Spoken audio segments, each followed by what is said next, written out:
Irmãos, graça e paz de Jesus seja com vocês, sejam bem-vindos a mais uma Escola Bíblica Online. E hoje nós vamos responder duas perguntas aqui que surgiram para nós. Na verdade, ficaram para trás das que a gente não respondeu.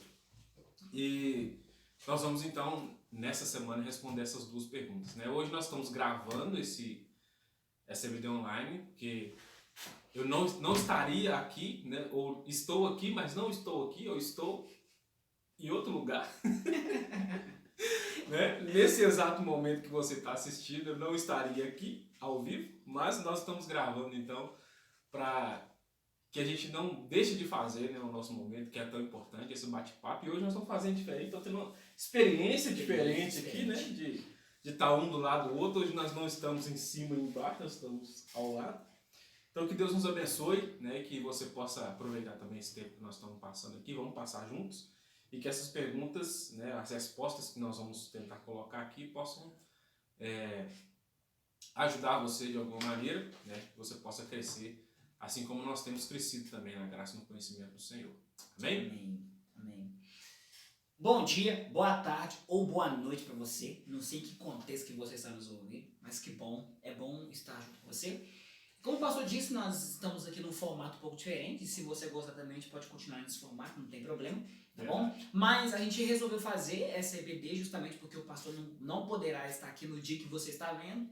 E eu também, nesse horário que você está vendo, provavelmente também não vou estar livre, né? Então a gente está fazendo esse formato. Mas espero que esse vídeo alcance você bem, e que você possa crescer e prosseguir em conhecer o Senhor, tá bom? Nosso objetivo aqui é a gente continuar trabalhando as matérias que são relacionadas ao Evangelho, né? O Evangelho é a nossa bandeira. Então algumas perguntas ficaram e nosso intuito é a gente poder responder a algumas dessas perguntas. E mesmo assim a gente com temas propostos, que será teremos temas para a gente poder trabalhar nas próximas EBDs. Mas se você tiver alguma pergunta realmente que você queira que nós respondamos, manda pra gente, a gente junta essas perguntas e depois a gente pode fazer um momento diferente pra gente responder as perguntas, para que você mantenha com o desejo de continuar conosco, estudando a palavra do Senhor, tá bom? Deus te abençoe em nome de Jesus. Amém. Então, como são duas perguntas, o pastor vai responder uma e eu vou responder a outra.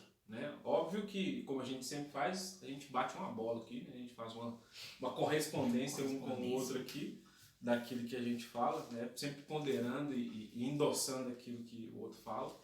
Mas a primeira pergunta, vamos começar com a Ludmir? Aí você responde. Podemos começar com o Ludmir. Beleza. Então a primeira pergunta, o pastor vai responder, e vou deixar você explanar a pergunta. Chegou uma pergunta para nós, a pergunta do irmão Emir, foi muito bacana. E eu vou tentar aqui, como ele fez várias perguntas dentro de uma pergunta só, então eu vou tentar aqui atendê-lo nesse momento, talvez seja sua dúvida também. Nós, cristãos, temos o costume de nós chamarmos uns aos outros de irmãos. Não é? Então, a pergunta dele foi: a quem devemos chamar de irmãos? O contexto da pergunta dele é: nós devemos chamar de irmãos somente aqueles que são cristãos evangélicos como nós, ou todas as outras pessoas do mundo? Outra pergunta também: a quem devemos considerar como irmãos? E no contexto que a Bíblia fala sobre perdoar uns aos outros, devemos perdoar uns aos outros. A Bíblia fala esse contexto só para irmãos na fé, ou ela diz para a gente poder perdoar a todas as pessoas também, Independente se a pessoa é de fato da nossa fé ou não, se nós temos a questão da prática de perdoar essa pessoa. Então tá bom. Então, em concordância aqui com aquilo que foi perguntado pelo irmão Emir, eu quero fazer... Nossa, eu não estou conseguindo enxergar o texto aqui não. Tá. Eu quero fazer uso aqui do texto de Colossenses 3,13. Você pode abrir sua Bíblia aí, no livro de Colossenses, capítulo 3, versículo 13. Nós sempre vai nos mesmos textos. Tá. Também? Mas é impossível, difícil demais. Olha, o pastor está usando o mesmo texto que eu. Colossenses 3,13. É um texto bastante específico, Paulo escreveu na carta para os irmãos colossenses e ele vai fazer uma afirmativa bem interessante aqui, que ele fala: suportai-vos uns aos outros, perdoai-vos mutuamente, caso alguém tenha motivo de queixa contra outro. assim como o Senhor vos perdoou, assim também perdoai vós, né? Então é interessante aqui que Paulo está mandando essa carta para os irmãos colossenses, né? Então, por que nós chamamos uns aos outros de irmãos? Todos nós somos filhos de Deus, né? Nós acreditamos que somos filhos de Deus. Aqueles que respondem com fé ao chamado da salvação, esses são de fato feitos filhos de Deus através da pessoa de Cristo. A gente acredita, né? Nós cremos, a gente não fala isso usualmente, mas a gente tem uma teologia que acredita que a pessoa que ela não tem um conhecimento de Cristo para a salvação, ela se classifica como criatura de Deus. Então, para ser filho de Deus, é necessário crer em Jesus Cristo como seu único, suficiente, exclusivo e eterno Salvador. Então, por isso que nós chamamos uns aos outros de irmãos a partir da nossa fé, a partir do fato de nós termos entregado a nossa vida para Jesus. Então, Jesus é nosso Salvador, né? Enquanto irmãos, o que temos em comum? Nós temos Jesus como nosso Salvador, Jesus como nosso Senhor. Nós temos também o fato de acreditarmos que Deus, então, é nosso Pai. Então, da mesma forma que Jesus ele é herdeiro das coisas de Deus, nós somos co-herdeiros com Cristo. Então, somos irmãos, né, através da pessoa de Cristo. Então, o Novo Testamento, principalmente, foi escrito para normatizar o nosso comportamento com os nossos semelhantes, com nossos irmãos. E aí, nas cartas, principalmente as cartas que Paulo vai escrever, ele vai normatizar isso sobre o dever da gente cuidar uns dos outros, né? Suportar uns aos outros, amar uns aos outros, perdoar uns aos outros. E o contexto que ele vai usar é de que não há perfeição nas relações com nenhum tipo de pessoa humana. Então, por isso que nós temos que predispor o nosso coração a perdoar, predispor o nosso coração a amar. Agora, o que me chama a atenção na pergunta do Emir é o seguinte, é que automaticamente quando eu tenho a prática de perdão com o meu irmão, automaticamente aquilo vai se transformar em uma prática da minha vida. Então, eu não vou perdoar só o Emir porque ele é da mesma fé que eu. Eu vou perdoar a todas as pessoas que me fizerem mal, porque esse passa a ser um princípio do meu coração. Ah, pastor, onde está isso? Lá na oração do Pai Nosso. Acho que vai oração do Pai Nosso. Lá na oração do Pai Nosso, nós temos lá, né, a questão do perdão, né, que a gente perdoa da mesma forma que a gente foi perdoado por Deus. Então, a gente vai continuar com a prática de perdão em relação a outras pessoas, não só porque a pessoa é da mesma fé que eu, mas sim porque nós fomos perdoados por Deus. Então, se Deus foi capaz de nos perdoar por tudo aquilo que nós já fizemos, por tudo aquilo que somos, então a gente vai estender esse perdão também para uma outra pessoa. Mateus capítulo 6, versículo 9, fala assim, portanto vós orareis assim, Pai nosso que estás nos céus, santificado seja o teu nome, venha o teu reino, seja feita a tua vontade, assim na terra como no céu. O pão nosso de cada dia nos dá hoje. Aí versículo 12, perdoa-nos as nossas dívidas, assim como nós perdoamos aos nossos devedores. Aqui está falando num contexto geral, né? Então nós perdoamos porque nós somos perdoados. Então, ao invés de ser restritivo a questão de perdoar uns aos outros, preferir uns aos outros em honra, a gente aplica isso não somente para perdoar pessoas que são próximas de nós, que são pessoas da fé, mas a gente passa a perdoar também a todas as pessoas que são passíveis desse nosso perdão, porque agora nós temos uma vida de perdão. Tá? Então, nós temos uma vida de perdão. Então, na pergunta que foi feita, né? Eu acredito que o nosso dever é perdoar todas as pessoas. Pastor, o que mais você pode me dar de argumento para isso? A Bíblia fala para nós que a ninguém nós podemos dever nada a não ser amor. Então, a única coisa que a gente pode ficar devendo para alguém é amor. Então, se você estiver devendo para alguém perdão, você está em falta. Então, a gente precisa exercer a prática do perdão. Continuando na pergunta dele, a questão de a quem que a gente vai considerar como irmão, né? Como irmão, como irmã. De fato, o que nos torna semelhantes na nossa fé é o fato de nós acreditarmos em Cristo e colocarmos a nossa vida, né, confiando no sacrifício dele. Isso nos torna semelhantes, isso nos torna irmãos, tá? Mas, de fato, com essa gentileza, com essa sabedoria, nós também estendemos esse tipo de comportamento às pessoas que não são da nossa fé.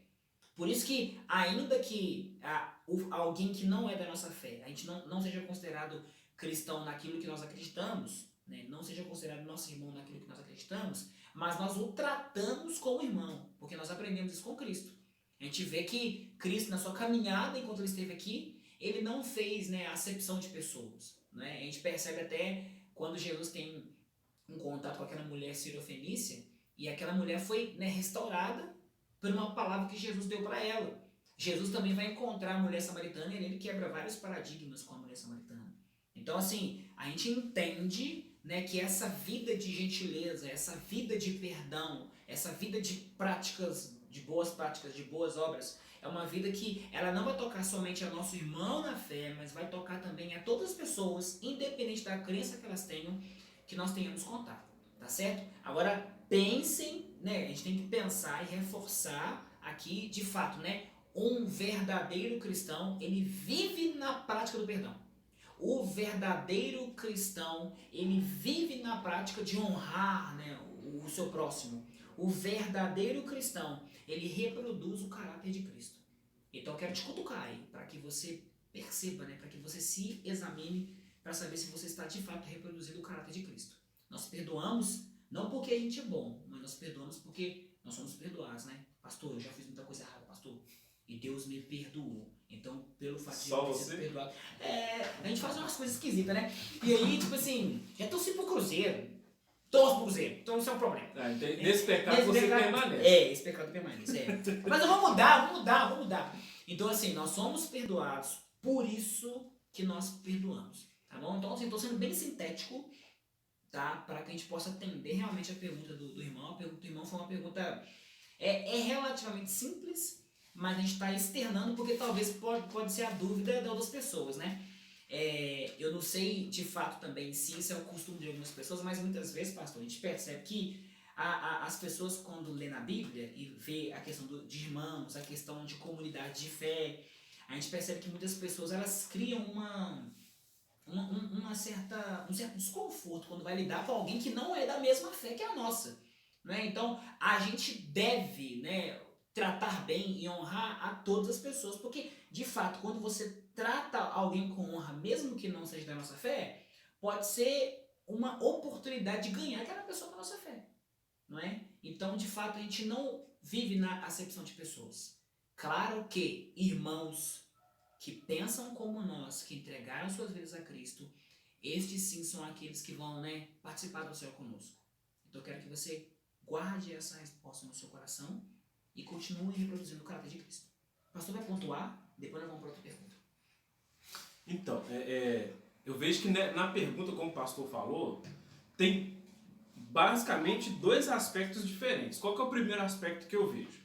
É o aspecto do entendimento de quem é ou quem são os nossos irmãos em Cristo. E quando a gente fala, nós somos irmãos, o pastor é meu irmão, né? Em Cristo, o que significa isso? A gente vai partir para esse princípio a partir de Romanos 8, 29, que é o texto que eu separei aqui, que diz assim: porque os que dantes conheceu, também os predestinou para serem conforme a imagem de seu Filho, a fim de que ele seja o primogênito entre muitos irmãos. Então Jesus é o primogênito entre muitos irmãos. Que irmãos são esses?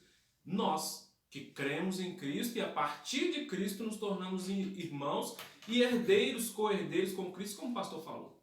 Então esse é um princípio bíblico, é um princípio teológico que vai nortear essa nossa prática de chamar um ao outro de irmão. Essa prática parte deste princípio de que nós nos tornamos irmãos em Cristo e por Cristo, co-herdeiros com Cristo, que é o Filho unigênito do Pai, como a gente vai ver em João 3,16.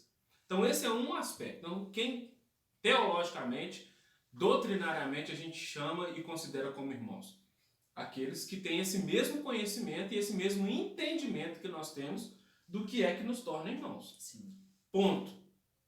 Agora, como o pastor falou, não necessariamente a gente vai tratar diferente, ou seja, vai tratar melhor os nossos irmãos em Cristo e pior aqueles que não são irmãos. Sim. Ou vamos tratar diferente. Não. Aí a gente vai para o segundo aspecto, que é o aspecto do perdão que está na pergunta. A gente deve perdoar só os irmãos em Cristo? Não. E aonde que a gente vai ver isso? O pastor citou, eu separei alguns textos, o pastor citou um deles, então eu não vou voltar nele, que é Colossenses 3,13. Vamos em outro texto, que é Lucas 10, 36, 37. Lucas 10,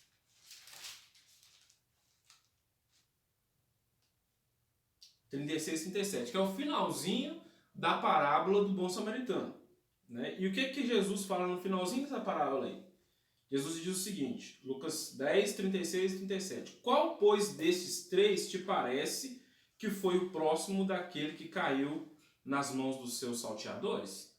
37. E ele disse, o que usou de misericórdia para com ele. Disse, pois, Jesus, vai e faze a mesma coisa. Então o que Jesus está dizendo aqui? Ó? Jesus está ensinando quem é o seu próximo. Quem é o seu próximo? O seu próximo é aquele a quem você abençoar. O seu próximo é qualquer pessoa que estiver na sua frente, com quem você tiver contato, que você tiver a oportunidade de abençoá-la, né? Que você tiver a oportunidade de se relacionar com ela, e então você, assim como o bom samaritano, abençoou essa pessoa naquilo que ela precisa. Então é isso que Jesus está dizendo. Quem é o nosso próximo? Todas as pessoas ao nosso redor são o nosso próximo. E o texto que o pastor citou da oração do Pai Nosso, Jesus não fala lá, perdoe os seus irmãos da igreja. Perdoe os irmãos em Cristo. Não, perdoai os vossos devedores. Ou seja, qualquer pessoa. E dentro disso a gente entende que perdão é um princípio cristão. Perdão é um princípio cristão.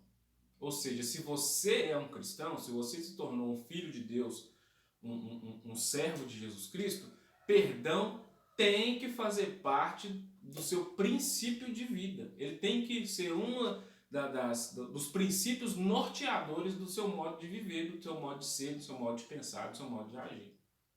Então a gente não perdoa, como o pastor bem falou, a gente não perdoa porque a gente é bonzinho.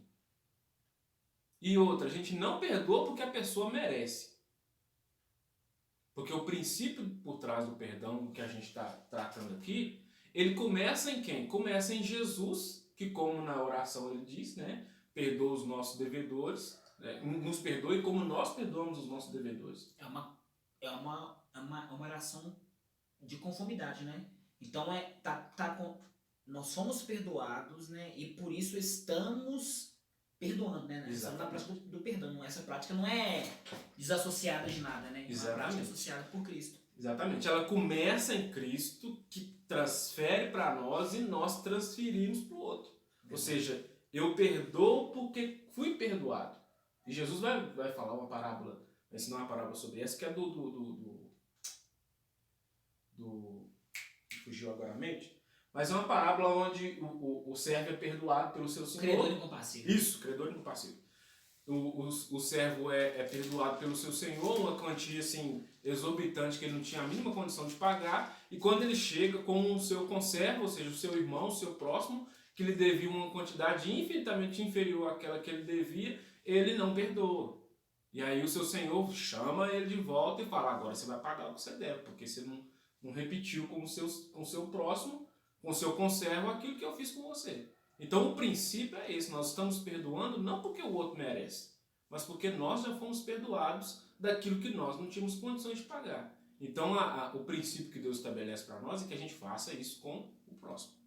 Né? Então a gente não perdoa só o irmão em Cristo, a gente não perdoa só aquele que crê na mesma fé que nós cremos, aquele que pratica as mesmas obras que nós praticamos, nós perdoamos aquele que precisa ser perdoado.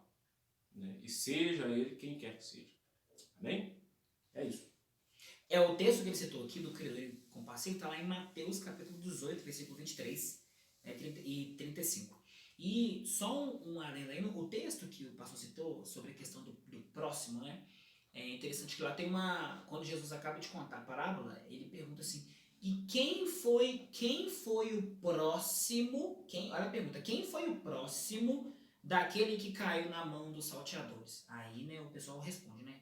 Ué, quem foi o próximo dele? Foi aquele que usou de misericórdia. Aí Jesus fala assim, então você vai e faz o mesmo, né? Então assim, se a gente for pensar, nessa condição do homem que precisa de perdão, a gente só está reproduzindo para as pessoas aquilo que constantemente acontece conosco, né? Um dia nós fomos derrubados pelo pecado, o pecado se transformou na nossa realidade, né? Contínua. Então, Jesus, né, de fato, sem o nosso merecimento, e na verdade sem o nosso conhecimento, porque a Bíblia fala que nós somos perdoados muito antes que a gente nascesse, então ele veio e por um ato de amor ele nos perdoou. Então quando o pastor fala que é um princípio nossa questão do perdão, é impossível uma pessoa ela dizer de fato, né, falar que ela é cristã, se ela não tiver uma prática muito comum, sabe, de perdão.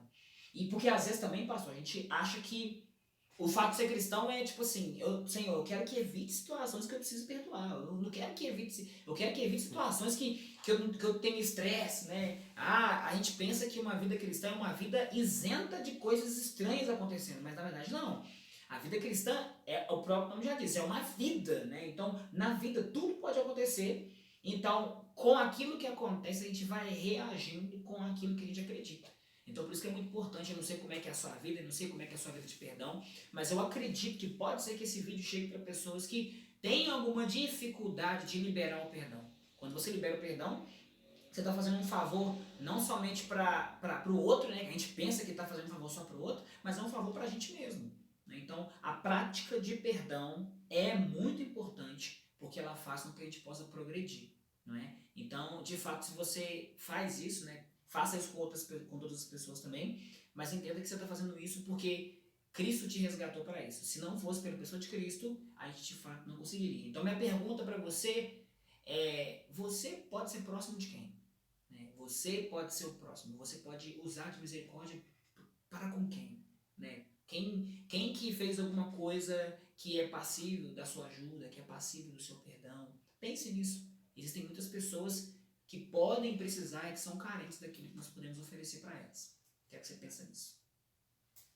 Amém. Então, seguindo aqui a nossa segunda pergunta, né? Deixou o rabo de foguete para mim. Rabo de foguete.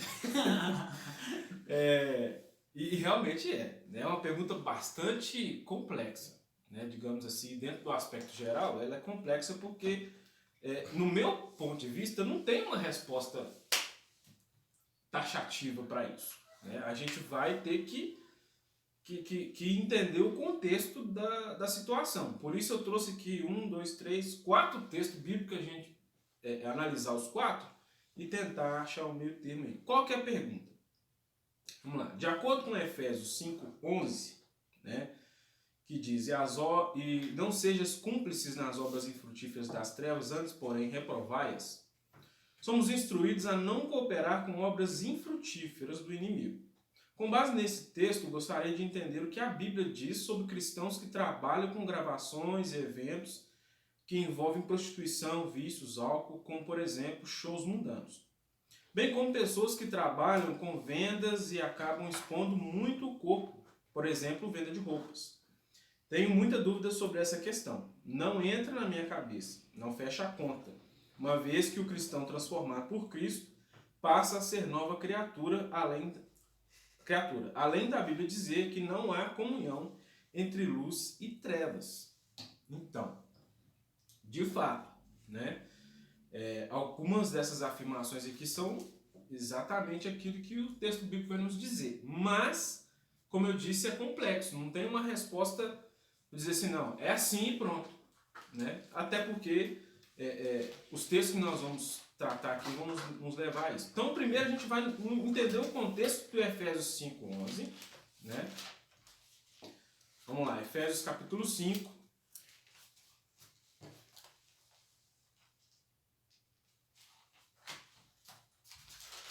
Efésios é muito bom. Efésios é top demais. Bom, Efésios capítulo 5, todo o capítulo, ele vai tratar de princípios de comportamento. Ele está fazendo uma exortação à pureza do cristão. Ele está fazendo uma exortação, Paulo está escrevendo aos irmãos de Éfeso, fazendo uma exortação a eles quanto à maneira de viver, quanto às práticas que eles precisam tanto cultivar quanto aquelas que eles precisam abominar dentro do contexto de vida deles, enquanto agora cristãos transformados e remidos no sangue de Cristo. E aí o versículo 11, eu vou ler um versículo anterior, a partir do versículo 6, diz assim: ninguém vos engane com palavras vãs, porque por essas coisas vem a ira de Deus sobre os filhos da desobediência. Portanto, versículo 7, não sejais seus companheiros, porque noutro tempo éreis trevas, mas agora sois luz no Senhor. Anunciai como filhos da luz, andai como filhos da luz. Portanto, porque o fruto do Espírito está em toda bondade, justiça e verdade, aprovando o que é agradável ao Senhor.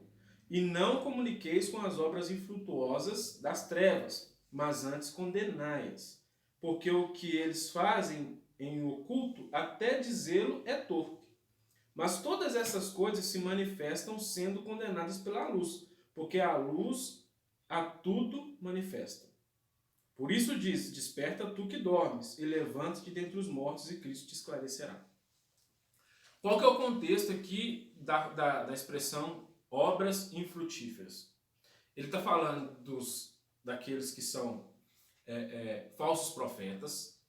Ele está falando daquelas pessoas, né, que vivem realmente com torpeza, com fornicação e todos esse tipo de comportamento. E aí ele vai dizer no versículo 11: não comuniqueis com as obras infrutuosas das trevas, mas antes condenais.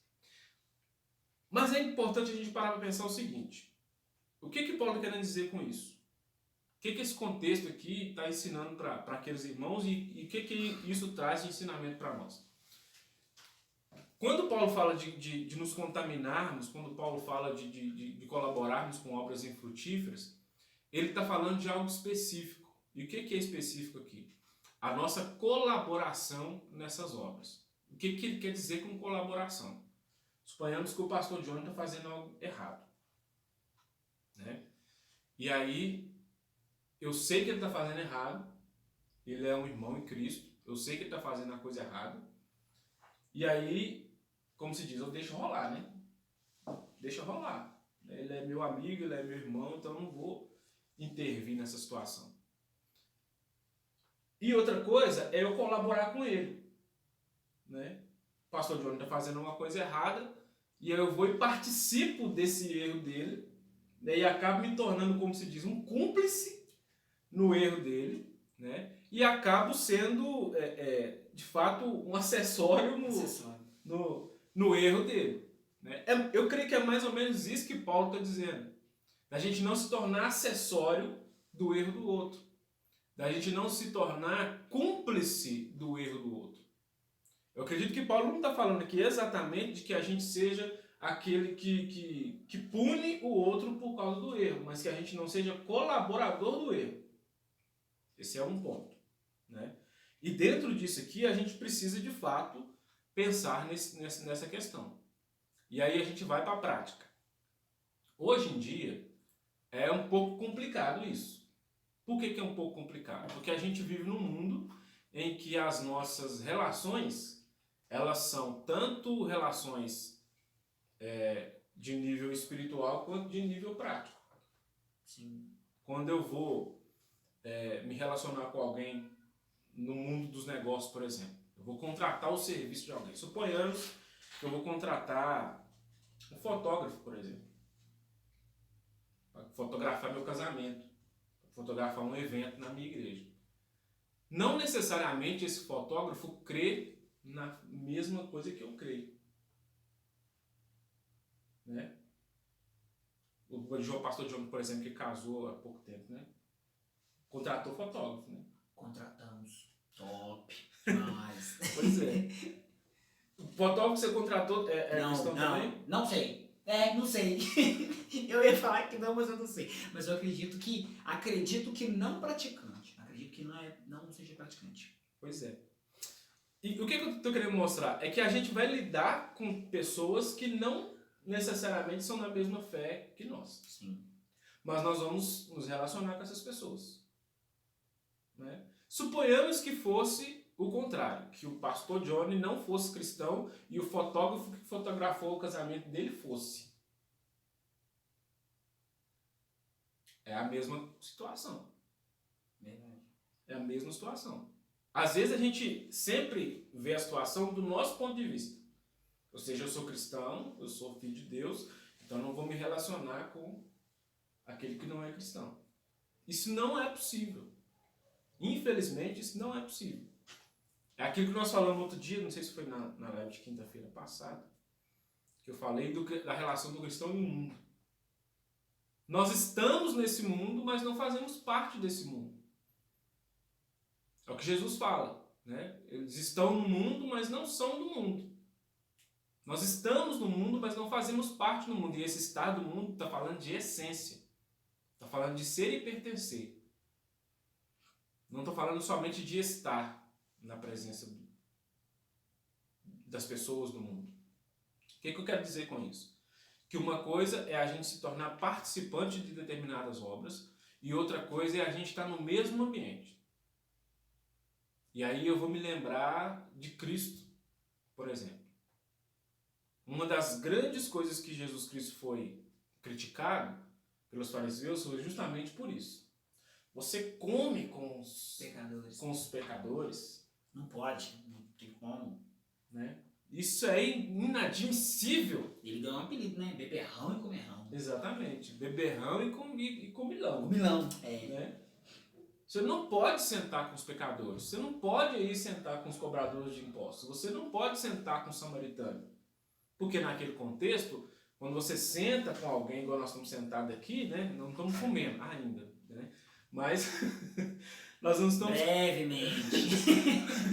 Nós não estamos partilhando de nenhum alimento, mas para o judeu, sentar na mesa com alguém para partilhar o alimento era algo extremamente íntimo, não se fazia isso com qualquer um.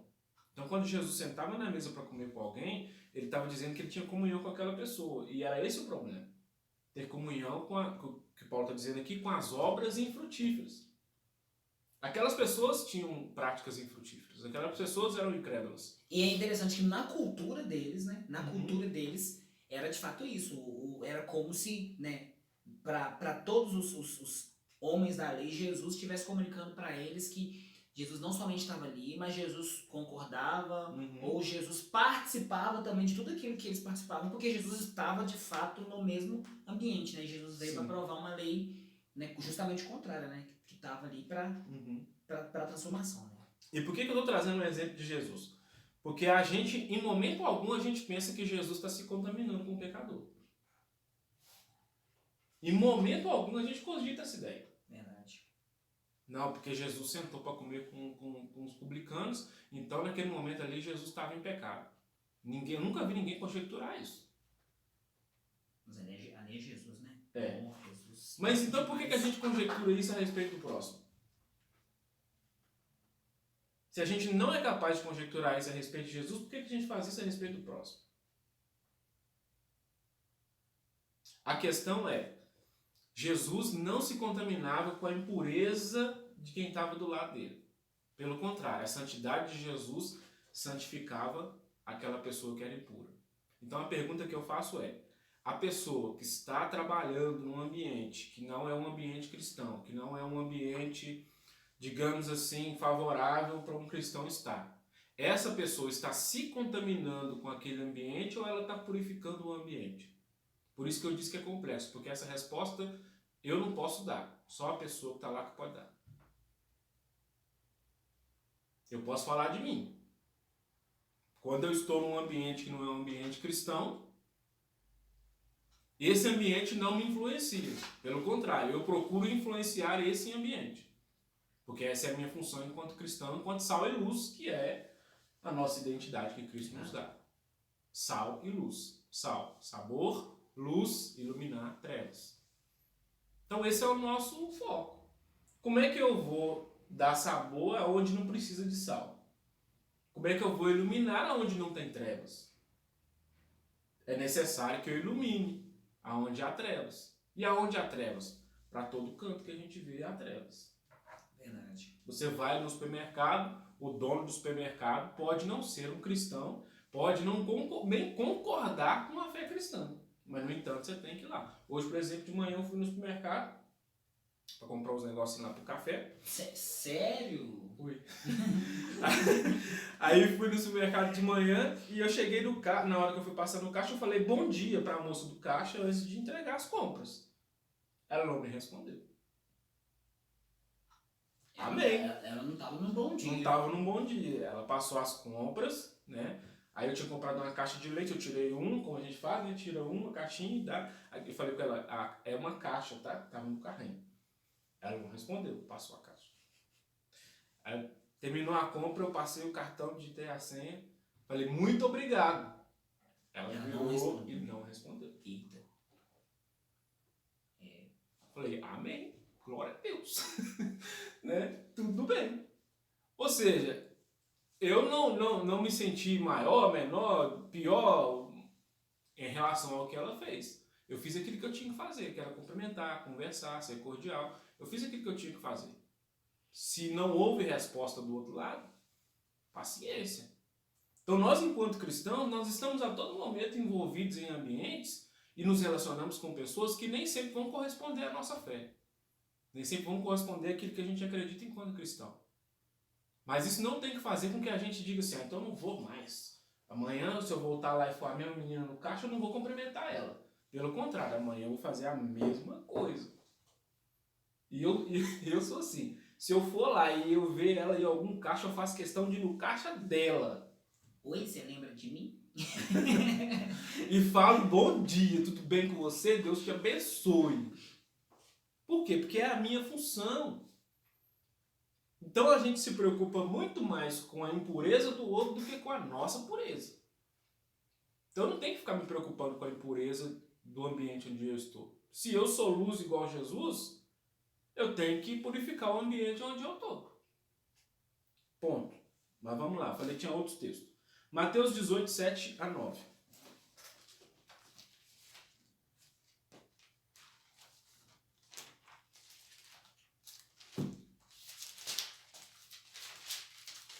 Abre sua Bíblia também aí, tá?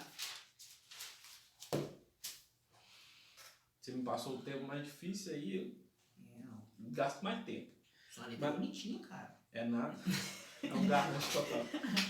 Mateus 18, a partir do versículo 7, diz assim: ai do mundo por causa dos escândalos, porque é mistério que venham escândalos. Mas ai daquele homem por quem o escândalo vem. Portanto, se a tua mão ou teu pé te escandalizar, corta e atira-o para longe de ti. Melhor te é entrar na vida coxo ou aleijado do que tendo 2 mãos ou 2 pés seres lançado no fogo eterno. Versículo 9. E se o teu olho te escandalizar, arranca-o e atira-o para longe de ti. Melhor te é entrar na vida com um olho do que tendo 2 olhos seres lançado no fogo do inferno. O que esse texto está apontando para nós? Está apontando um outro viés agora. Eu falei de um viés, agora eu vou falar de outro viés. Qual que é o outro viés? Eu estou numa empresa, num trabalho, numa atividade qualquer que me impossibilita exercer a minha fé, que me faz pecar, que me induz ao pecado, que me leva a uma situação em que eu não consigo, como se diz, não consigo conciliar as duas coisas, não consigo conciliar a minha fé com a minha atividade profissional ou com qualquer outra atividade que eu esteja desenvolvendo. Esse texto vai me ensinar, vai me mostrar que é melhor. Quando o texto diz aqui, arranca o teu pé, arranca o teu olho, é óbvio que isso não é literal. Vai ficar todo mundo sem nada. Vai ficar todo mundo cego e manco. Né? Não é literal. Ele está usando uma figura de linguagem. O que essa figura de linguagem quer nos ensinar? Abstenha-se daquilo que você puder se abster. Elimine da sua vida aquilo que você pode eliminar. Aquilo que não é essencial para a sua vida, elimine se isso faz mal para a sua fé. Se isso te leva ao pecado, se isso te leva ao escândalo. E aí eu volto no que eu falei no aspecto anterior. Uhum. Esse tipo de percepção, só quem está vivendo a situação é que sabe. Só quem está vivendo aquela situação é que sabe se aquela situação leva ele para o pecado, induz ele ao pecado, tenta ele ao pecado, impede que ele exerça a sua fé, impede que ele seja exemplo, que ele dê testemunho da sua fé naquele ambiente. Só essa pessoa que está envolvida nesse contexto é que sabe o quanto esse contexto pode ser ou não pode ser prejudicial para a sua fé. Eu vou dar um exemplo meu. Há muito tempo atrás, muito mesmo, Muito. Esse muito com muita ênfase. eu devia ter uns 19 anos por aí, 19, 20 anos por aí. Eu tava desempregado, tava passando uma grela naquela época. Dificuldade danada naquela época, assim, procurando trabalho, não tinha nada para fazer. Aí arrumei um emprego de vendedor. Meu Deus do céu, eu sou um péssimo vendedor, eu não sei vender. Então, arrumei um emprego de vendedor. Pior, vendedor ambulante, tinha que sair abordando as pessoas na rua. Ou seja, um desastre total. Eu não sirvo para esse tipo de coisa. Aí eu fui trabalhar, era a única coisa que eu consegui. A única colocação que eu consegui. Comecei a trabalhar e saí na rua para vender um relógio. Eram uns relógios, saí com uma sacola cheia de relógio. Aí você tinha que ir batendo de casa em casa, abordando as pessoas na rua e tal, tô aqui vendendo, tá. Esse tipo de coisa. E o relógio tinha um painelzinho assim no relógio. Sabe aqueles painelzinhos que tinha antigamente que o pessoal falava que era recarregador solar? Sim. Que o relógio Sim. no sol ele recarregava a bateria? Mentira pura, não recarregava coisa nenhuma. Aí o pessoal lá, né, falou, não, que você vai falar que o relógio é isso e aquilo, que ele carrega na luz solar e tal, que tem um painel aqui que é bacana e você vai vender bastante. E eu olhei assim, eu falei, mentira. E eu era recém-convertido, devia ter 2, 3 anos de convertido. Corta mentira no facão. Cortando. E eu fui vender aquele trem. E aí eu fiquei incomodado com aquilo e eu saí num dia, eu vendi acho que uns 2 ou 3 relógios só. Mas eu tava com um conflito interno tão grande que eu falo mentira pros outros. Eu sei que esse trem não funciona assim. Esse relógio é Xing Ling total. Né? China purinho, não tem nada disso aqui. E eu tô vendendo, falando pro pessoal que o negócio é de um jeito e não é. Eu sei que não é. E naquele dia eu voltei para a empresa, entreguei a minha sacola e nunca mais eu voltei naquele lugar. Eu estava desempregado, eu precisava trabalhar, mas eu fiz a escolha de não continuar porque aquilo me incomodava, porque eu estava mentindo, eu sabia que eu estava mentindo para poder vender o relógio. Então eu fiz a escolha de não continuar naquele emprego, naquele trabalho, por causa daquilo. O que eu estou querendo dizer com isso? Isso é uma coisa particular de cada um. Autoconsciência. Autoconsciência. É por isso que o Espírito de Deus habita em cada um de nós. E é ele que realmente aponta pra gente, né, sobre a questão, de fato, daquilo que é nosso pecado, né? Exatamente. Porque a gente não consegue normatizar aquilo que o outro tá fazendo. Exatamente. Eu não consigo dizer o que para o pastor Johnny incomoda ele em relação a ambientes. Em relação à bebida, por exemplo, o vício do álcool. Conheço irmãos que são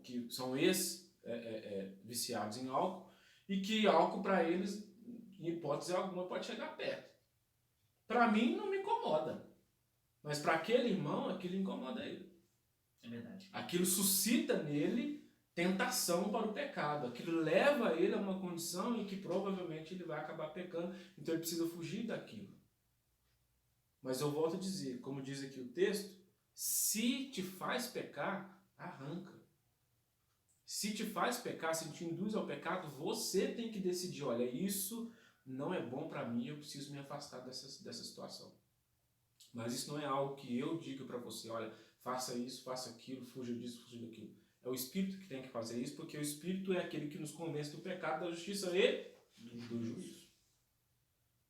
Acho que assim, na sua resposta, acredito que essa pergunta, né, é feita, e talvez é uma pergunta que vem, mas talvez é a indagação de muitas pessoas, né, em relação à nossa fé e tal.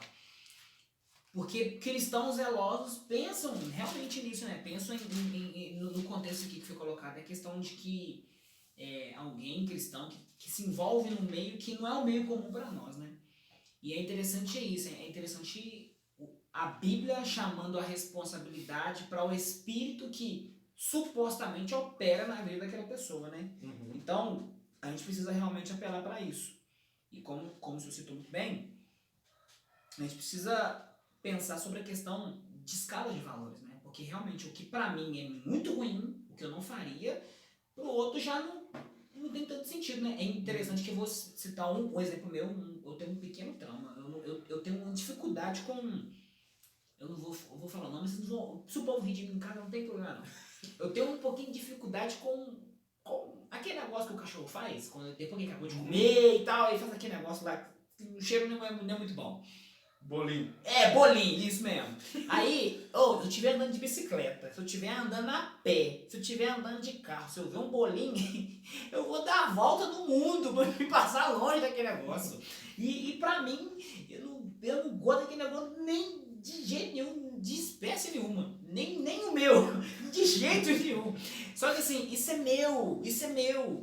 Eu não tenho condição de legislar por um outro que não tem aquela dificuldade que eu tenho, né? Isso é um exemplo, isso não se configura como pecado, mas eu tô dizendo pra vocês isso. Então assim, a minha versão é essa, mas eu não posso julgar o outro se o outro não tiver aquela versão que eu tenho.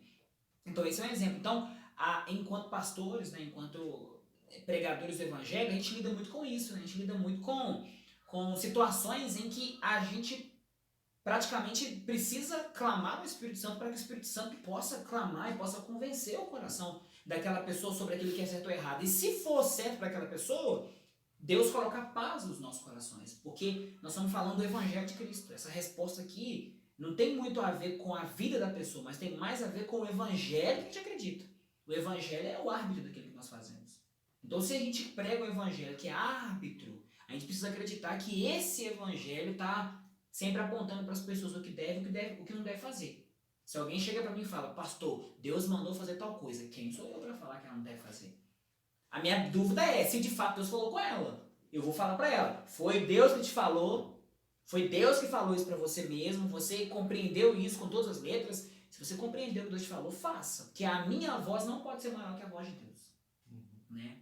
Só para a gente ir para frente aqui, me lembrei de um outro exemplo que um professor meu seminário contou para nós uma vez na sala de aula, dizer que ele era militar e ele estava trabalhando, estava em plantão, né?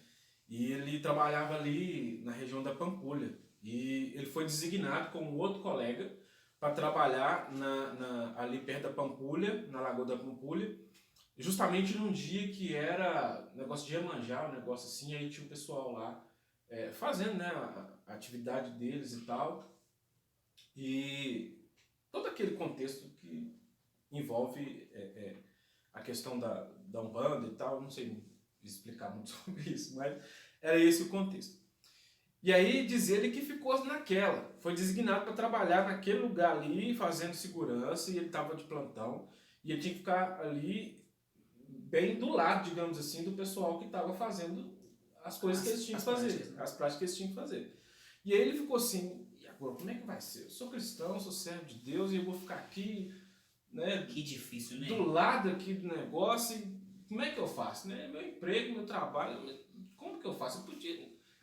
Aí pronto, ele teve que ficar ali, não tinha outro jeito. Aí diz ele que tá lá, né?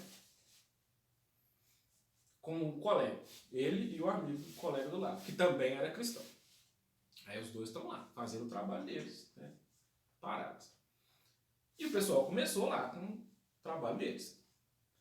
Passou um tempo, uma pessoa veio, chegou para eles e falou assim, aqui, deixa eu falar um negócio com vocês. Vocês são cristãos, não são? Ele falou, somos. Vocês podiam afastar um pouco mais de nós? Porque o nosso trabalho aqui não está fluindo com a presença de vocês. Tá legal. A presença de vocês aqui não está deixando o nosso negócio fluir aqui. Vocês podiam afastar um pouco mais? Ele disse que se afastou, mas aquilo para ele foi resposta de Deus de que a presença deles não fizeram nada, eles não falaram nada, eles não pregaram, eles estavam fazendo o trabalho deles. A presença deles fez alguma diferença no ambiente em que eles estavam. Então é isso que eu quero fechar aqui, esse aspecto, antes da gente falar do último texto que eu citei aqui, que eu reservei aqui. A gente tem que se policiar ou que se nortear por isso. Eu, enquanto cristão, compreendo, entendo que a minha presença, a minha pessoa, o meu relacionamento com Deus me permite estar em determinados ambientes e esse ambiente não vai me influenciar, pelo contrário, sou eu que vou fazer diferença, eu que vou ser luz naquele ambiente, e aí eu me permito, digamos assim, né, fazer o que eu tenho que fazer ali, ou esse ambiente me influencia de tal forma, ou esse ambiente me faz pecar, me induz ao pecado, me causa conflitos, muda minha cultura, muda meu entendimento. Se a resposta é que esse ambiente me influencia, então eu preciso me afastar. Agora, se eu entendo que assim como Jesus purificava os impuros com a sua presença, a minha também purifica, então eu vou insistir em continuar ali, porque eu sei que eu estou fazendo diferença na vida de quem está ali. Mas, repito, essa é uma prerrogativa de quem está vivendo a situação. Não é o pastor que vai dizer, irmão, você não pode trabalhar em determinado lugar. Vontade dá, né, pastor? Há muito tempo atrás. Isso! Há muito tempo atrás, uma vez, eu não era o pastor da igreja na época, eu era seminarista, mas uma irmã procurou o pastor na época na igreja que eu estava e perguntou ao pastor, na mesma situação que eu falei do trabalho, procurando trabalho, não conseguia trabalho, arrumou emprego num hotel. E aí ela foi perguntar ao pastor, devo ou não devo trabalhar num hotel? É lícito ou não é lícito? E aí? Não vou dizer a resposta do pastor, fica a cargo da sua curiosidade, né? Mas são questões assim. Não dá pra gente legislar sobre o outro. Né? Impossível. É o Espírito Santo que tem que me dizer se é lícito ou se não é lícito. É interessante que tem uma técnica. Nossa, isso mesmo. Tem uma técnica, né? Que a gente confronta a pessoa com aquilo que ela trouxe, né? É porque geralmente, não sei se acontece com o senhor, acontece com o senhor também, sim. É claro. As pessoas olham pra gente e acham que a gente é tipo a gente tem um aparelho tipo pecadômetro, tipo assim, pastor, isso é pecado? Aí vai lá no 10, é pecado. Aí a outra situação é pecado? Aí não é pecado. A gente não tem esse negócio na cabeça de ficar respondendo a pessoa o que é pecado e o que não é. A gente vai falar o que a Bíblia diz, né? E a Bíblia, geralmente, em muitos aspectos, até mesmo para apontar o erro, a Bíblia, ela generaliza justamente por causa da consciência da pessoa. O Espírito Santo vai legislar naquelas causas que não são gerais, que são causas específicas, que às vezes a gente não fica sabendo, né? Essa moça lá, ela poderia estar lá, ela pode arrumar a cama, ela pode lavar uma vasilha e tal, mas não cabe a gente dizer pra ela se é pecado ou não. Aí tem a técnica de devolver a pergunta. Então, imagina que o nome dela é Elizabeth. Aí, Elizabeth, é lícito pra você trabalhar no motel? Ela já tem a resposta. E provavelmente, cristã de fato como ela é, o Espírito Santo já falou com ela. Só que é muito mais fácil colocar na conta do pastor. É muito mais fácil colocar na conta do pastor. Então, é contra isso que a gente legisla, né? A gente legisla o evangelho para que a pessoa tenha autonomia. E autonomia é isso, é a gente praticar a arte da decisão. Eu sei que você gosta muito de falar sobre isso. A gente praticar a arte do eu devo ou não devo. E através do evangelho eu tenho resposta segura. Porque eu penso assim, como cristãos maduros que precisamos ser e dirigidos pelo Espírito Santo que habita em nós precisamos ser capazes de nos avaliar, assim como Paulo diz. Tudo vos é lícito, mas nem tudo vos convém. Né? Posso todas as coisas, mas não me deixe dominar por nenhuma delas. Né? Ou seja, eu tenho autonomia, como o pastor falou. O Espírito que habita em mim vai me dizer e vai me convencer se eu devo ou não devo, se eu posso ou não posso, se aquilo me fere ou não me fere. Eu preciso decidir. Mas como o pastor falou, para muita gente é muito mais fácil ir no pastor e o pastor decide o que pode e o que não pode. Tem pastor que gosta disso. Tem pastor que gosta de dizer, não, você pode isso, você não pode aquilo, deve isso, não deve aquilo. Tem pastor que gosta de dar ordem, né? dizer, isso não pode. E até com o irmão comprar um carro, para comprar um lote, já vi isso, né? Pastor, eu tô querendo comprar um carro, posso? Não é nem pedir uma opinião, não, perguntar se pode. Por que a pessoa fala assim, pastor, quero te doar um carro? Pode? Eu vou falar que pode. Mas isso Difícil, vai né? acontecer, né? Mas vamos lá. Então, assim, para muita gente é muito mais fácil ficar com pode ou não pode já formatado do que vem de outra pessoa, do que ela mesma tomar a sua própria decisão e agir segundo a sua própria consciência, segundo a direção do Espírito, né? Então a gente tem que pensar muito mais nisso. Será que nós somos maduros o suficiente para tomar nossas próprias decisões? Ou a gente depende da legislação de outro, né, para fazer isso? Amém? Por último, aqui para a gente encerrar, Tito 1, 15 e 16. Será que o tudo é puro? Deixa eu ver. Exatamente. Esse é top demais. Nossa. Tito 1, 15 e 16.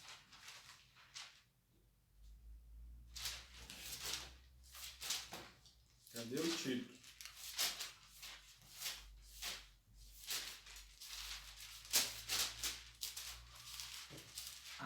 Fugiu aí também? Porque aqui também tá meio fugido.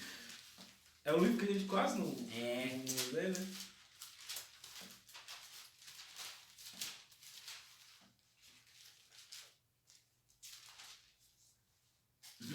Bem, diz assim, todas as coisas são puras para os puros, mas nada é puro para os contaminados e infiéis. Antes, o seu entendimento e consciência estão contaminados. Confessam que conhecem a Deus, mas negam-no com as obras, sendo abomináveis e desobedientes e reprovados por toda boa obra. O que esse texto nos ensina? Primeiro, todas as coisas são puras para os que são puros, ou seja, é aquilo que nós já falamos. Se eu estou em santidade, se eu sou puro, então eu vou ser igual a Jesus. Eu ando aonde for, não interessa. Se é pecador, se não é, se tem gente ali matando, roubando, prostituindo, não interessa. Eu vou lá, eu tô lá. E eu vou fazer o que eu tenho que fazer lá. E pronto. Agora, se eu sou impuro, qualquer coisa me incomoda e me contamina. Não por causa do ambiente, mas porque a impureza já está pré-estabelecida dentro de mim. Verdade. Né? Então não é o que Jesus fala, mas ensinar. Não é o que entra pela boca que contamina o homem, mas o que sai. Por quê? Porque o que entra vem do exterior para dentro. Agora o que sai não, é do interior para fora. Então muitas vezes a gente é preocupado com aquilo que está fora, muito mais do que com aquilo que está dentro. Né? E a gente é chamado para sermos puros.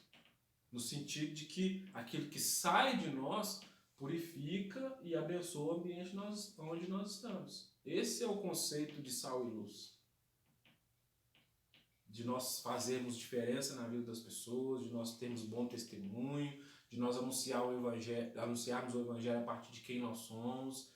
Todo esse conceito parte de um pressuposto de que temos algo dentro de nós e exteriorizamos isso. E não alguma coisa de fora que nos purifica. Né? Segunda coisa nesse texto, né? Para os contaminados e infiéis, antes do seu entendimento, consciência estão contaminados. Então, para quem tem um entendimento, a consciência é contaminada, qualquer coisa pode ser impura. Até as coisas boas. Veja aí que o finalzinho do versículo 16 diz assim, ó. Confesso que conhecem a Deus, mas negam-no com as obras, sendo abomináveis, desobedientes, reprovados em quê? Toda boa obra. As pessoas não estão sendo reprovadas aqui nesse texto porque estão fazendo coisa errada. Elas estão sendo reprovadas porque estão fazendo a coisa certa com o coração errado. Aí, vou falar isso não, desculpa aí, mas é porque tem uma expressão que a gente usa. Não é. É tipo assim, o problema é mais embaixo, né? Tipo assim, o abismo é mais embaixo, porque agora todo mundo é suspeito. Olha só que doideira. Não é só alguém que tá fazendo alguma coisa que a gente não entende, mas é também alguém que tá fazendo uma coisa que todo mundo aprova. Esse também é suspeito. Porque talvez o coração dele não está no Senhor. O coração dele não está naquele para quem ele deveria estar fazendo as coisas.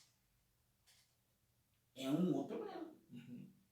Por isso que eu disse, é complicado isso. Eu não posso chegar a uma resposta, olha, irmão, você que trabalha num lugar que não é um ambiente cristão, você tem que sair daí. Não, eu não posso dizer isso. Isso quem vai dizer é o Espírito no coração daquele irmão. Assim, se eu fizer isso, eu vou estar me assemelhando ao fariseu que dizia para Jesus, você não pode comer com os pecadores. E eu também não posso dizer, olha, fica aí, não, você tem que trabalhar aí mesmo, porque você vai evangelizar as pessoas, eu não sei se essa pessoa está pronta para evangelizar. Eu posso matar a fé dela. Eu posso matar a fé dela se eu dizer para ela que ela tem que ficar ali.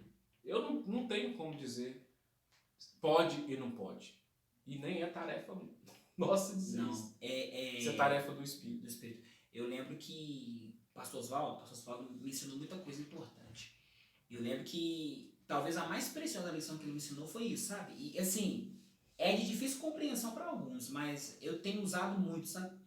Eu lembro que uma vez nós tínhamos um líder, um menino bacaninho e tal, e é um líder emergente, sabe? E esse líder tinha arrumado uma namorada e tal, e estava empolgadíssimo com a namorada. E aí ele foi e parou de participar dos cultos e tal, e sumiu assim, tipo, a gente não via ele mais, só com a namorada. Aí eu lembro que um dia eu tava muito mal. Eu fui chamar o pastor Oswaldo e falei, pastor Oswaldo, mas eu não tô nem dormindo direito. Aí o pastor começou tipo assim, ficou assim, você não tá dormindo? Eu falei, não tô dormindo direito. Aí, você tá doente? Eu, não, tô não, pastor, porque eu tô pensando no fulano de tal lá, porque o fulano arrumou uma pessoa, uma namorada, e aí o fulano não quer saber mais e tal. Eu tenho medo, eu temo pela salvação dele. Eu falando, né, e tal. Parece que é um discurso muito bonito, né? Aí ele, já acabou, Jéssica? Aí eu... aí eu acabei. Aí ele falou assim, ô Johnny, você como um futuro, né? Aí eu lembro que na época eu estava entrando no seminário, ele falou, você como futuro ministro, você vai perceber que você vai ter que deixar as pessoas decidirem o que elas querem, né? E mesmo que aquilo te fira, porque você considera aquilo muito ruim, esse menino pode estar se decidindo pela namorada, e você não pode fazer nada contra isso. Você não pode falar para ele que a namorada é ruim, você não pode falar para ele que, toma cuidado e tal, porque realmente ele está se decidindo. Aí eu falei, mas pastor, mas será que eu não posso fazer alguma coisa e tal? Aí ele falou assim, você pregou para ele o quê? Eu falei, preguei para ele o evangelho. Então, deixa que o evangelho faça com ele o que o evangelho fez com você. Cara, aqui foi uma flecha assim, a Jéssica calou a boca e tal. Então, assim, eu tento aplicar, né, no meu ministério, se o pastor também faz isso, para todos, porque realmente são muitas situações, algumas, pastor, são até conturbadoras, sabe? São situações assim que a gente fica com a pulga atrás da orelha, a gente fica pensando, só que a gente tem que chegar nesse acordo, né? Porque a mesma consciência que eu tive a partir do evangelho, eu tenho que crer que o evangelho é capaz de autoconscientizar aquela pessoa. É igual a pandemia. Todo mundo sabe que o negócio mata, todo mundo sabe que tá aí o vírus circulando e tal. Você vai na rua, tem gente sem máscara. Você vai na rua, tem gente que tava criancinha lá, desprotegido. Tem gente que tá aglomerando. Lá em Belo Horizonte, lá teve a notícia lá do ônibus, tava lotado, saindo da cidade lá e tal.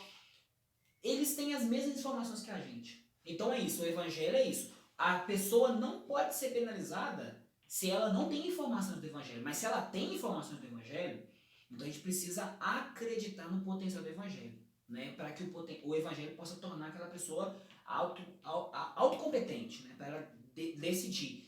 E a gente aceitar a decisão dela, né? Entender que ela está fazendo aquilo que lhe é próprio, né? O Paulo falando aqui para Tito, tem gente que vai ter jeito, não, tem gente que é mal.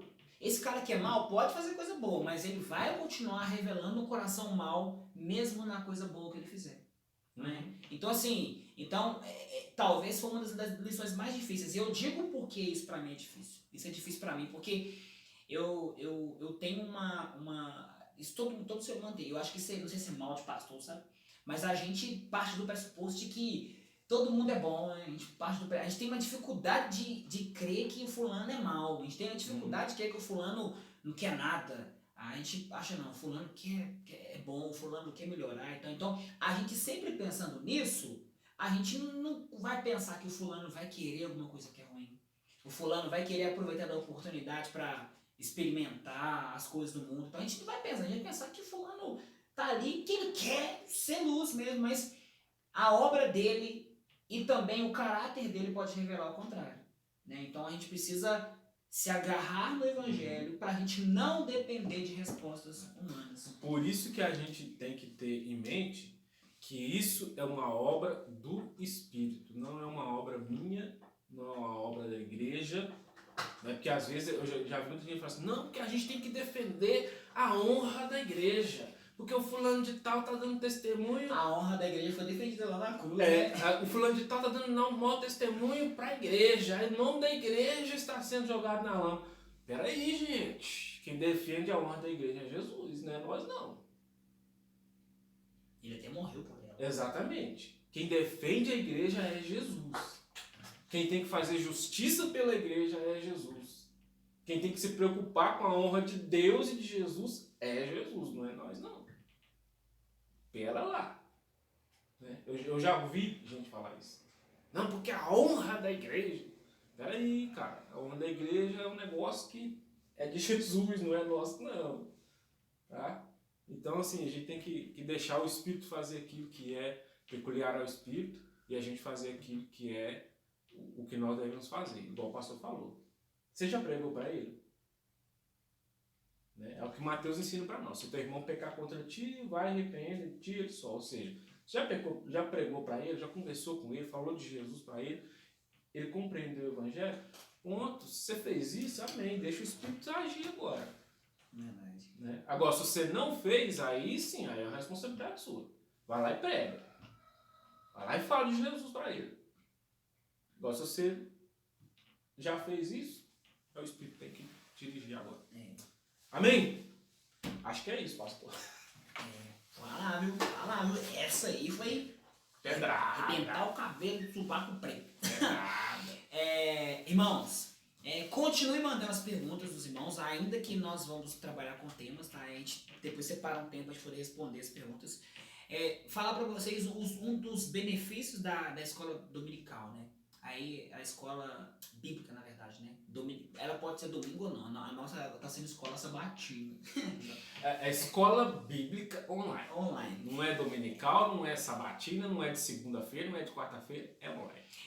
Eu queria que os irmãos entendessem, né, que essa é a maneira mais prática da gente aplicar o que a gente tem pregado. Né? Os irmãos têm percebido que o pastor Wellington e eu, nós temos tentado ser extremamente práticos naquilo que nós pregamos, mas muitas vezes quando a gente está pregando, a gente não tem como ter o retorno das pessoas. E pior ainda na questão online, né? Online a pessoa tá falando lá e a gente está focado no nosso discurso, não tem como a gente ficar respondendo a todo mundo. Então, a partir da EBO, EBO, você falou, a partir da EBO é mais fácil, porque aí a gente pode dialogar com aquilo que você traz. E entenda, irmãos, que a sua dúvida, a dúvida sua, que você às vezes reluta em colocar pra gente, ela pode ser a bênção para uma outra pessoa, entendeu? Então, de fato, faça isso. E vocês vão percebendo também que com as respostas, nós estamos definindo papéis, né? Estamos definindo qual que é o papel nosso enquanto cristão, o nosso papel enquanto igreja, o nosso papel enquanto pastores, o nosso papel... Então, assim, isso é uma engrenagem que ela funciona, né? Não vou dizer que ela precisa funcionar. É uma engrenagem que funciona. Então, assim, qualquer dúvida que você tenha a respeito do Evangelho, dúvidas a respeito do ministério também que a gente compartilha, pode trazer a pergunta, porque isso vai ser bênção não somente para você, mas para outras pessoas também. Tá bom? Que Deus continue abençoando a sua vida, estuda a palavra do Senhor, porque eu tenho certeza que mais Deus há de revelar aos nossos corações. Coisa boa. Amém. É isso aí, gente. Se ficou ainda alguma coisa que nós falamos aqui que não ficou muito bem entendida por você, fica à vontade, é só escrever nos comentários aí, a gente vai ler, a gente está sempre acompanhando aí, a gente vai ler, a gente vai tentar te responder. Se for algo que a gente entender que é bem pertinente, a gente vai trazer de novo um outro vídeo e vai explicar isso melhor. A nossa função aqui é essa, é trazer entendimento, trazer compreensão, né? É claro que, como nós já falamos aqui outras vezes, a gente sabe muito bem que nem todo mundo vai concordar com tudo que a gente diz, né? E não é essa a nossa preocupação também. Se você discorda e fala, não concordo com isso, nós não vamos ficar chateados com isso, não, né? Não há prerrogativa aqui de que você tem que concordar com tudo que a gente diz, de forma alguma. Se você discorda, amém, né? Mas é o que eu sempre digo. Você discorde biblicamente, tá bom? Exatamente, discorde biblicamente. Eu discordo, mas porque o texto bíblico diz assim, assim, assim. Ah, beleza. Agora, eu discordo porque eu acho que nós não trabalhamos com achismos. Nós trabalhamos com o contexto bíblico, né? Então não é o que eu acho, o que eu penso, não. É o que a Bíblia diz. Amém? Então é isso. Fica com Deus. Deus abençoe. Curte aí o nosso vídeo, compartilha, manda para os outros irmãos que não viram ainda, inscreve aí nos nossos canais, nas nossas redes, né? @Johnny Robson no Instagram. E @wellington.l.silva, é mais difícil, mas dá para achar também. Né? Eu tô me sentindo no YouTube agora. Mas nós estamos no YouTube. Né? Então Deus abençoe vocês e até a próxima Escola Bíblica Online. Se você estiver vendo de noite, vai jantar. Se você estiver vendo de tarde, vai tomar café. Se você estiver vendo de manhã, levanta da cama, tá bom? Um abraço. Amém. Deus abençoe.